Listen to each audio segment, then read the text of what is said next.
Baik, bismillahirrahmanirrahim. Sahabat-sahabat saya yang baik hatinya, yang dimuliakan Tuhan dan yang rezekinya banyak.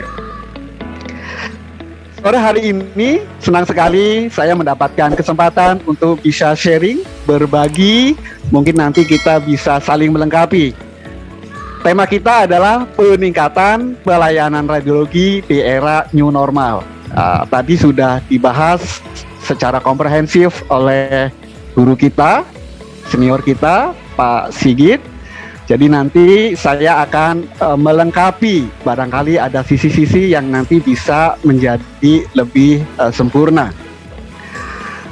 Saya juga ingin menyampaikan apresiasi yang luar biasa kepada teman-teman Pari Pemda Sulawesi Tenggara ya, masih terus semangat untuk melayani anggota-anggotanya, dalam hal ini mengadakan peningkatan kompetensi. Yang lebih sibuk lagi, Bapak Ketua Umum, walaupun musim pandemi, aktivitas beliau sangat padat. Mari bersama-sama kita doakan agar beliau senantiasa diberi kesehatan dan kekuatan, sehingga bisa membawa kita semua dalam kemajuan ya. Amin. Terima kasih juga kepada rekan-rekan pengurus Pari Pusat, mungkin juga aktivis dari beberapa pengcap atau masing-masing anggota. Mudah-mudahan Tuhan memberikan kemudahan untuk menjadikan kepada setiap kita menjadi hebat dalam memberikan pelayanan kepada sesama. Kawan-kawan semua, pada peningkatan pelayanan radiologi di era new normal ini paling tidak ada 3 pemaknaan, yaitu kata peningkatan itu sendiri, kemudian pelayanan radiologi, dan era new normal. Berkaitan dengan era new normal, ini adalah kegiatan adaptasi kebiasaan baru. Nah, ini ada surat edaran dari Sekjen Kementerian Kesehatan, juga ada surat edaran dari Pak Menteri Kesehatan. Nah, nanti akan kami lampirkan untuk bisa Anda pelajari, karena di edaran tersebut sangat detail dan jelas bagaimana kita para tenaga kesehatan sebaiknya dalam melakukan aktivitas kerja di lapangan ya. Jadi jangan khawatir, selain materi PowerPoint ini nanti bisa Anda ambil, tapi juga nanti akan kami lampirkan 2 surat edaran, yaitu dari Sekjen Kementerian Kesehatan dan dari Kementerian Kesehatan sendiri, dari Pak Menteri sendiri, yang isinya adalah bagaimana kita menjalankan aktivitas di era pandemi dan di era new normal. Adapun yang dimaksud pelayanan radiologi di sini tentu adalah pelayanan radiodiagnostik dan radioterapi. Nah, terkait dengan ini nanti juga saya lampirkan senar 1.1 ya yang dikeluarkan oleh KARS, nanti juga akan kami lampirkan. Jadi nanti bisa memperkaya seperti apa bentuk dari pelayanan radiologi. Adapun tentang peningkatan, tentu adalah satu kondisi di mana nanti ada nilai tambah dari kondisi sebelumnya. Nah, pada saat itulah maka nanti akan kita kupas di situ. Peningkatan dari aspek mananya? Karena beberapa peningkatan upayanya tadi sudah dibahas oleh Pak Sigit. Mohon izin mengenalkan diri, saya Mas Hadi, radiografer SCM, dan saya asesor radiografer dari Lembaga Sertifikasi Profesi Puskatmutu Cabang RCM yang tersertifikasi oleh BNSP ya, Badan Nasional Sertifikasi Profesi. Singkatnya itu. Nah, sekarang saya akan kembali kepada masalah peningkatan. Saya pernah baca buku judulnya 48+. Kalau lihat covernya sempat bingung. 48+ itu apa ya? Karena yang paling populer kalau di Indonesia kan kalau nggak 17+, 18+. Nah, ini 48+. Ternyata setelah coba saya baca, di dalamnya kesimpulannya adalah andai kita bekerja dalam sehari 8 jam dan dalam 1 pekan 6 hari, Senin sampai Sabtu, maka dalam seminggu artinya kita ada 48 jam dalam melakukan aktivitas kerja. Nah, ternyata 48 jam itu adalah waktu standar untuk kita bisa survive, untuk kita bisa hidup. Andai kita ingin lebih dari itu, kita ingin sukses, maka yang harus kita lakukan adalah 48 plusnya itu harus ditambah lagi, ditambah nilai-nilainya. ditambah kualitasnya, atau mungkin ditambah lagi jam kerjanya. Tetapi persoalannya kemudian, ketika di era new normal atau di era pandemi ini, umumnya himbauannya adalah kegiatan kita jam kerjanya dikurangi hampir 50% kan gitu. Nah, berarti yang berkaitan dengan nambah jam kerja rasanya tidak mungkin. Yang harus kita lakukan justru pengaturan pola shift kerja. Berarti apalagi peningkatan utilitas. Ini juga rasanya agak susah karena investasi justru sekarang fokusnya adalah bagaimana kita memerangi pandemi. Nah, maka kemungkinan yang paling bisa kita dorong adalah peningkatan kualitas kita, kualitas SDM-nya, supaya ada peningkatan. Nah, untuk itulah maka pada sore hari ini kita akan membahasnya, dan saya lebih spesifik akan membahas tentang bisa next Sex for Radiographer, ya. Sex ini adalah Service Excellent Extraordinary for Radiographer, ya. Jadi pelayanan yang excellent, yang paripurna untuk radiografer. Sahabat radiografer yang super, dalam konteks pelayanan radiologi itu perjalanannya sebenarnya sangat sederhana. Ada input, ada proses, ada output. Ya, inputnya pasien datang, kemudian proses. Prosesnya adalah proses pemeriksaan, proses ketika kita melayani. Ya, di dalamnya tentu ada banyak aktivitas. Nah, itu akan bisa dilihat oleh pasien. Bagaimana kesigapan kita, bagaimana kita cara mengkomunikasikannya. Dan outputnya adalah 3D ya, yang dikenal di dunia radiologi. Ada dosis, kemudian diagnosis, dan dolar atau rupiah ya, efeknya. Nah, dari input sampai output ini kita harus memastikan semuanya punya nilai kualitas, punya bobot ya. Nah, kemudian bagaimana caranya? Nah, kita kupas satu persatu. Boleh dilanjut? Ini dia. Sahabat-sahabat saya yang baik hatinya. Jadi pelayanan radiologi ini seperti tadi sudah disampaikan, ada SDM dan prosedur serta instrumen yang perlu disiapkan. Kemudian di sistem itu ada jaminan mutu, ada kendali mutu yang siang tadi sudah dibahas oleh Pak Sigit. Nah, mungkin yang perlu kita bahas berikutnya adalah upaya peningkatan kualitas pelayanan. Itu apa saja kalau di radiologi? Jadi yang paling terlihat adalah kualitas image atau produk radiografinya. Ya. Nah, dari pemaparan sponsorship sebelum materi saya ini sangat menunjang ya alat-alat tadi, karena akan menentukan bagaimana image atau radiograf yang kita buat juga menjadi baik. Berarti skill atau keterampilan. Nah, terkait dengan ini, maka ini yang tadi disampaikan oleh Bapak Ketua Umum tentang standar kompetensi profesi radiografer. Kita harus memilikinya sehingga kita bisa merujuk ke situ. Apakah yang digariskan oleh profesi, standar kompetensinya itu kita sudah bisa melaksanakannya. Ah, ini bisa ngaca di situ. Nanti insya Allah bisa saya lampirkan supaya bisa menjadi referensi Anda dalam membandingkan ya tentang kemampuan diri dengan standar yang sudah ditentukan oleh profesi dan sudah diakui oleh negara melalui surat keputusan Menteri Kesehatan. Dan ini masih baru, kalau nggak salah dari Maret 2020. Kemudian kualitas diagnosa. Nah, kualitas diagnosa ini ujungnya memang expertise dari dokter ahli radiologi. Tetapi tentu ini ada kontribusi dari radiograf yang kita buat.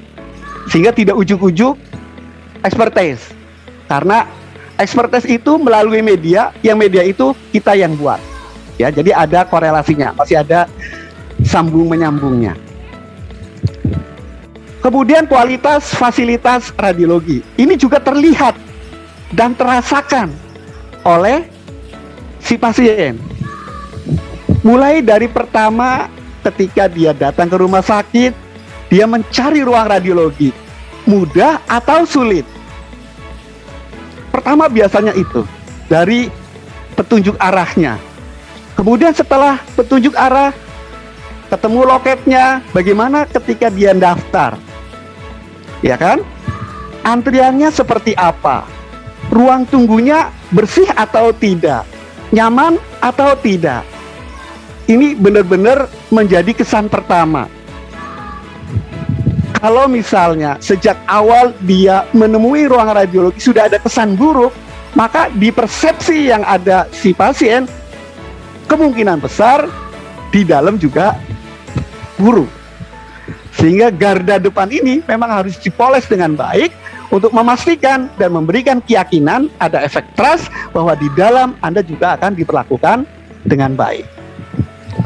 Kemudian kualitas staf atau sumber daya manusia. Nah, SDM ini tentu bukan radiografer only ya, tapi ada staf administrasi, ada petugas security, ada cleaning service, ada dokter, dan semuanya. Nah, maka ini perlu disosialisasikan dan ada pemahaman yang sama.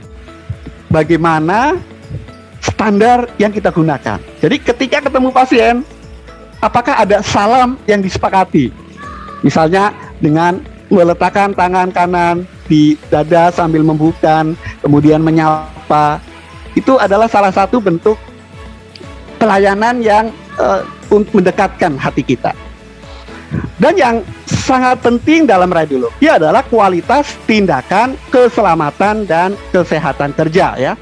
Tindakan proteksi radiasi. Jadi azas proteksi yang meliputi justifikasi, limitasi, optimisasi itu benar-benar kita terapkan. Apalagi ketika kita mampu memberikan penjelasannya pada saat mengedukasi si pasien, pasien akan semakin percaya. Oh, saya datang di sebuah rumah sakit yang tepat karena komprehensif pelayanannya, sehingga ada proses edukasi segala. Nah, bila cakupan dari 5 peningkatan pelayanan aspek ini benar-benar dijalankan, kecenderungan pasien akan menjadi puas itu lebih tinggi prosentasenya dan akan berdampak kepada arus kedatangan pasien yang lain. Kira-kira seperti itu ya penjelasan dari alur servisnya yang ada di radiologi. Sekarang kita akan lanjut kepada aspek mutu terkait dengan prinsip-prinsip dari mutu ya. Prinsip aspek mutu. Pertama, tangible. Artinya apa? Ada bukti langsung. Sekarang ini pasien ketika daftar maka harus jelas ada bukti bahwa dia memang terdaftar. Dia harus tahu bagaimana mekanisme urutan panggilnya. Dengan ada bukti langsung secara physically, itu akan menanamkan keyakinan bahwa dia memang diservis, dilayani dengan baik. Misalnya ada notanya, nota nama yang jelas ya, yang bisa dipegang oleh pasien dan merasa yakin bahwa ini adalah kita sudah terdaftar dan kita akan dipanggil pada urutan yang kesekian.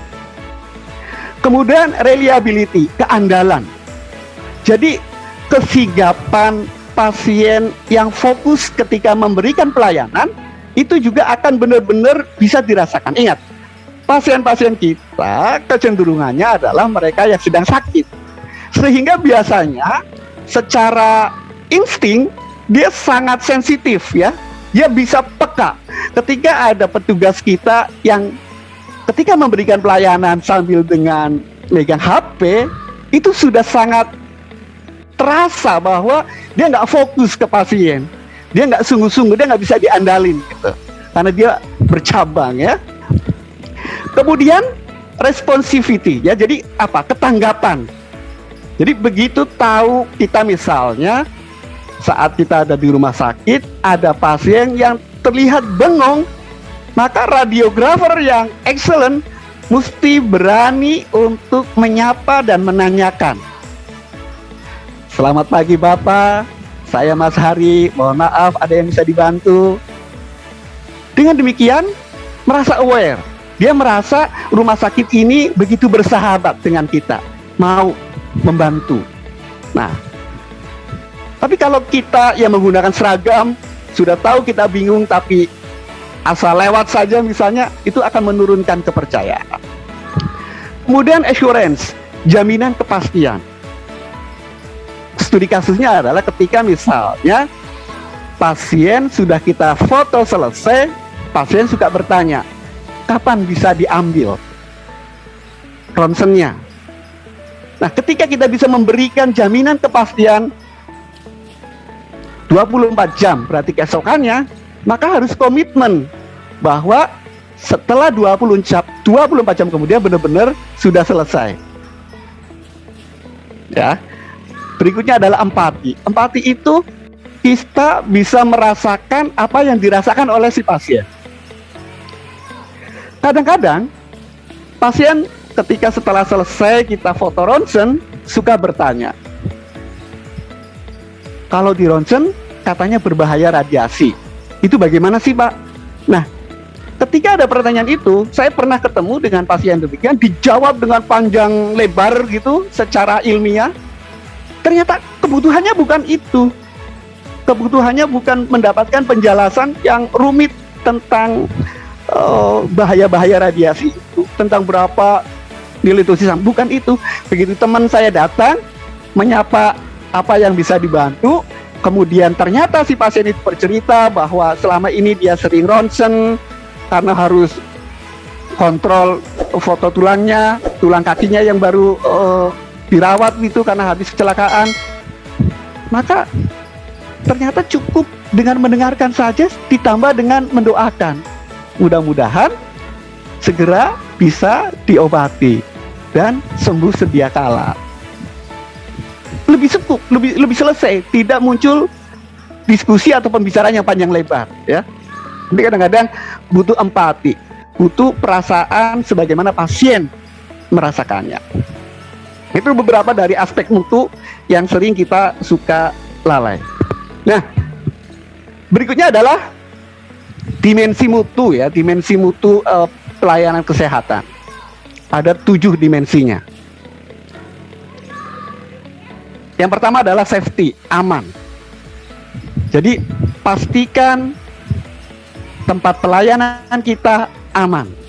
Dalam konteks pandemi new normal, maka rumah sakit yang serius memikirkan tentang sumber dayanya, semestinya seluruh pegawai-pegawainya itu di check up, dilakukan tes PCR, swab, untuk memastikan aman. Setelah dilakukan tes itu, lengkapi pula dengan APD yang standar. Boleh di cross check. Ketika rumah sakit punya komitmen yang sungguh-sungguh, maka aspek-aspek itu harusnya sudah dilakukan. Dalam pelayanan radiologi, amannya tentu tidak berhenti di situ, tetapi seperti tadi, pelayanan kualitas mengenai proteksi radiasinya, supaya aman buat pasien, kita petugasnya juga lingkungannya. Kemudian dimensi dari mutu berikutnya adalah adil. Konteks adil itu untuk di pelayanan radiologi, misalnya ketika kita akan memberikan foto ronsen sesuai dengan aturan kedatangan, tetapi ternyata suatu ketika ada pasien yang emergensi karena post-op misalnya, atau karena pasien kondisinya apnu misalnya, sehingga perlu diprioritaskan. Nah, orang-orang yang sudah lama nunggu di ruang tunggu, begitu melihat ada petugas mendorong pasien begitu sigap dan kita lakukan foto begitu saja, maka untuk pasien umum yang belum paham akan memiliki interpretasi tidak adil. Oleh karena itu, kita harus pinter-pinter untuk mengedukasi, mengkomunikasikannya, sehingga bisa dipahami kenapa kita harus memprioritaskan pasien yang itu. Berikutnya adalah berorientasi ke pasien. Jadi kapasitas radiografer bertugas untuk melayani. Dengan demikian berarti kita adalah pelayan. Atas kesadaran ini, semestinya kita ketika sedang terjadwal jaga, full power, benar-benar memberikan keberpihakan kepada pasien. Ketika itu Anda lakukan, Tuhan tentu akan menyaksikan. Tinggal tunggu apa yang terjadi. Nah, kemudian mengenai tepat waktu, itu terkait dengan komitmen janji-janji kita. Misalnya pasien akan dikerjakan kurang lebih sampai sekian menit, ambil hasilnya jam sekian, tempatnya di sini. Efektif tentu artinya adalah lebih tidak birokratif ya, lebih singkat, simple, sederhana, tapi membuat pasien jadi nyaman. Adapun efisien, yakni lebih ekonomis ya, lebih ekonomis. Jadi kita tidak boros ya, tapi tetap dengan bersandar kepada azas-azas yang memuat keutuhan dari kualitas mutu kita. Kalau rangkaian 7 ini terintegrasi, maka ini akan sungguh memberikan dampak kepuasan bagi pasien. Baik, kita lanjut kepada karakter yang dibutuhkan. Terus radiografer harus bagaimana? Nah, ini karakter radiografer. Disingkat menjadi service ya, service. Self esteem. Penghargaan terhadap diri sendiri dan berpikir positif. Jadi ketika kita memberikan pelayanan yang sesuka hati ataupun yang setengah hati, sesungguhnya itu wujud dari kita sebagai radiografer tidak memberikan penghargaan terhadap kita. Anda telah dilecehkan oleh dirinya sendiri. Kalau Anda ada kesadaran bahwa memberikan pelayanan adalah sesuatu yang memuliakan, maka Anda harus full power, sepenuh hati. Sehingga yang dimaksud dengan self esteem itu adalah dengan kesungguhan bahwa kerja pelayanan radiologi adalah kerja yang memuliakan, sehingga sungguh-sungguh dan benar-benar full power. Exceed expectation. Jadi upayakan pokoknya ketika kita memberikan pelayanan, memberikan sesuatu yang melebihi ekspektasi dari si pasien.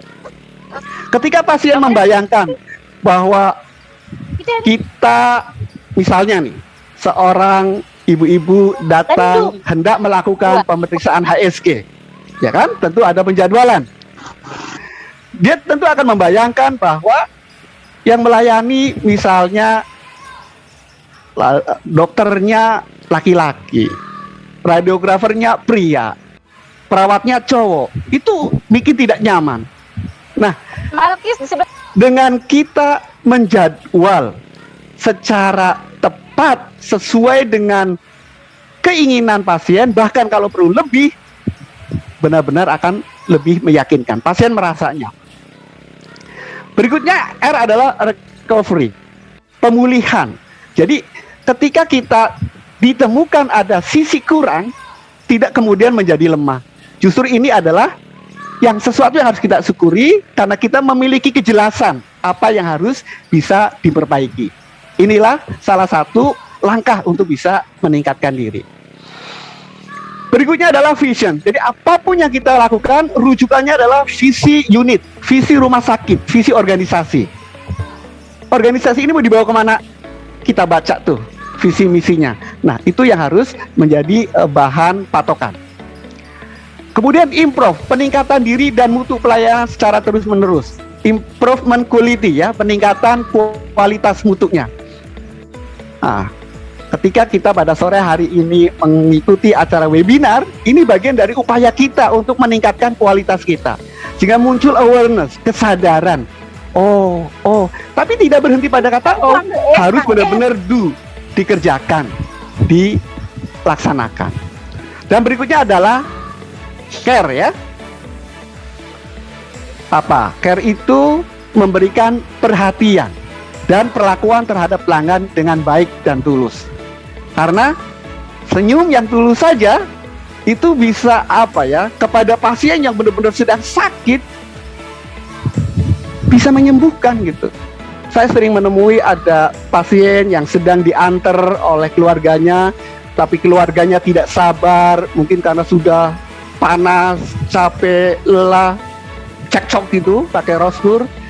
Kalau kita sebagai petugas kemudian menyapa dengan baik, selamat siang, saya Mas Hari, petugas yang akan melakukan pemeriksaan, bagaimana kabarnya Bapak, bagaimana kabarnya Ibu, kemudian kita jelaskan mau diperiksa ini dengan penuh kehangatan, maka itu juga bagian dari penyembuhan ya, terapi yang tanpa disadari, karena itu mengikuti. Berikutnya adalah empower, pemberdayaan petugas agar mampu bertanggung jawab dan tanggap terhadap persoalan dan tugas dalam meningkatkan mutu pelayanan. Misal kita bekerja di sebuah rumah sakit pelayanan yang ternyata ruangan ronsennya itu ada beberapa ruangan. Masing-masing ruangan ada penanggung jawabnya. Misalnya saya sedang bertugas di ruang 1, ya kan? Kemudian ternyata di ruang kamar 2 petugasnya sedang ke toilet. Kita yang misalnya waktunya sedang tidak ada pasien, begitu melihat di ruang 2 ada pasien dan petugasnya sedang tidak ada, walaupun petugas kamar 2 tidak ngoperin ke kita harus tanggap.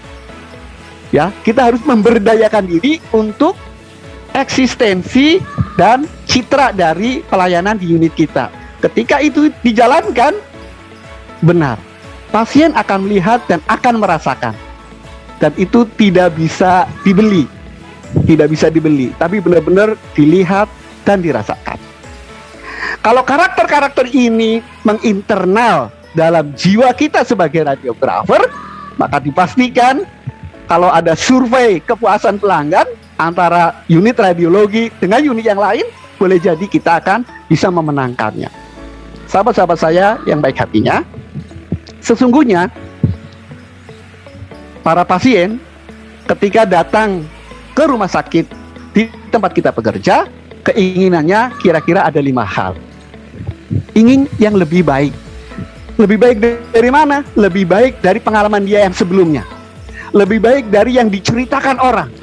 Ingin dilayani lebih baik dari yang ia baca di media-media. Ketika dia merasakan lebih baik, maka itu menjadi nilai plus. Kemudian yang diharapkan oleh pasien juga adalah faster, lebih cepat. Katanya kalau BNO IVP itu hasilnya 3 hari. Ternyata kita menjanjikannya cukup 1 hari. Berarti lebih cepat, itu lebih disukai. Kemudian lebih baru, ya dalam hal ini biasanya teknologinya ya, kita suka lebih baru. Lebih, kalaupun tidak lebih baru, paling tidak bersih ya, sehingga nyaman. Kemudian lebih murah secara ekonomis dan juga lebih sederhana. Sedikit aja, biar sedikit. Nah, ini menjadi patokan-patokan bahwa ternyata pelanggan kita patokannya ini. Ketika kita telah mengupayakan supaya lebih baik, lebih cepat, lebih baru, lebih murah, dan lebih sederhana, ya itulah kira-kira kita memenuhi harapan dari pelanggan kita. Oke, next. Nah, ini 10 perilaku untuk service excellent. Ini sebagai panduan kita agar kita bisa menjalankannya. Senyum yang tulus. Dan ini bukan kunci sukses sekedar pada saat kita memberikan pelayanan. Ini adalah kunci sukses dalam membangun interpersonal, hubungan antar orang, hubungan kemanusiaan. Semua orang pasti ketika diberi senyum yang tulus, dia akan senang. Dan dia akan muncul trust, kepercayaan. Oh, teman, sohib. Tapi kalau kita cuek, apalagi menunjukkan muka yang tidak bersahabat, kita akan jatuh duluan, ya. Kedua, memiliki paradigma pelanggan adalah orang penting. Pasien adalah orang yang berkontribusi berkait dengan kelangsungan eksistensi dari tempat kerja kita.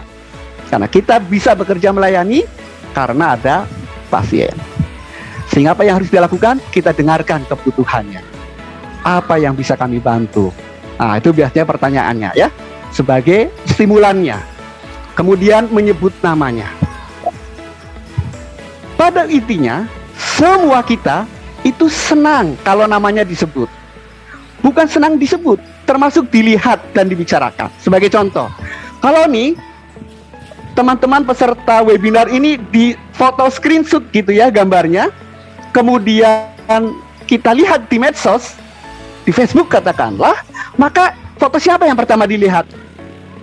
Yes, pasti nanti yang akan dilihat, saya ada di sebelah mana ya. Itu adalah bukti bahwa kita mencintai diri kita sendiri. Sehingga ketika kita melakukan komunikasi dengan menyebut namanya, pasti dia akan senang. Nah, kita kan biasanya sudah dapat surat permintaan foto nih, ada amprahan. Dari amprahan kan ada identitasnya nih. Nah, ini boleh nanti disebut namanya. Tentu saja Anda harus melakukan konfirmasi dengan cara yang dua media ya. Bertanya dengan pertanyaan terbuka, kemudian konfirmasi tanggal lahir misalnya. Nah, setelah itu baru Anda bangun kesetaraan, membangun kedekatan. Kemudian yang kelima adalah bahasa tubuh yang positif. Jadi body language kita adalah body language yang bersahabat, menunjukkan bahwa saya akan melayani Anda dan Anda aman berada di tempat ini. Itu dulu yang harus kita sampaikan, message-nya, pesannya. Anda berada di tempat yang tepat karena saya akan melayani Anda dan Anda dijamin aman. Ini dengan bahasa body language ya, bukan dilesankan, tapi body language dengan penuh persahabatan. Kemudian bicarakan yang diminati pelanggan. Bagaimana cara kita bisa mengetahui keminatan pelanggan? Ditanya saja, misalnya tadi berangkat jam berapa, naik apa, nanti kita akan menemukan oh yang disukai itu. Kalau kita mengikutinya, dia akan semakin yakin dengan kita. Kemudian tutur kata, bahasa yang halus penuh kesantunan.